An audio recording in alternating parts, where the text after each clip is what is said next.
Welcome back. Over here. Welcome back. When talking about our pets, never let the weatherman do something like this.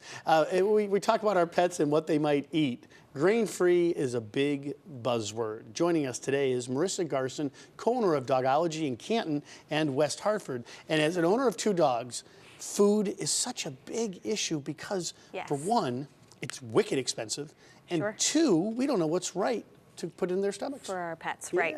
So with an increase of wanting the best for our pets and the knowledge that quality food is very important, owners are definitely more aware. So when grain-free foods gained their popularity in the early 2000s, people heard less grains, more meats, more towards their primal diet. They're like, that's great. And we do believe in grain-free foods, but we always say grain isn't necessarily a bad word. Every dog processes things differently, and fresh is best. You know, we're trying to get owners to think outside of the bag, of that scoop and serve. So if we were thinking about our children, we would look around the grocery store and say, well, what about all these fresh foods out there?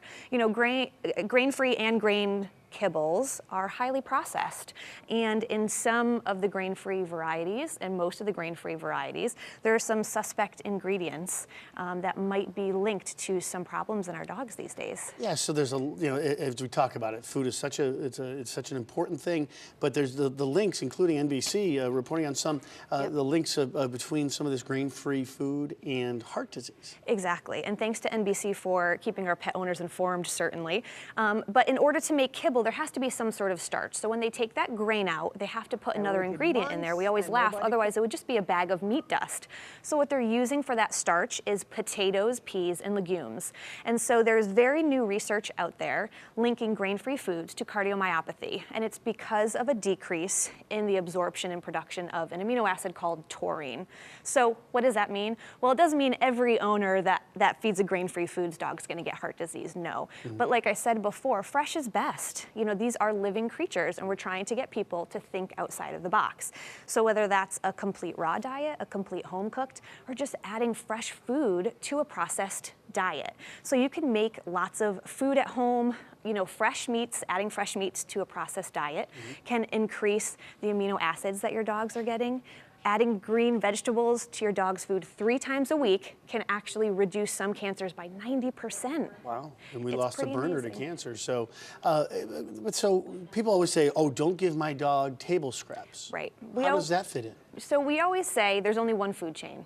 There's not human food versus dog food. Chicken is chicken, vegetables are vegetables. And a lot of these things that you are seeing in the bag of food, except they're highly processed, they're highly cooked, they're not as usable as they are in their fresh state.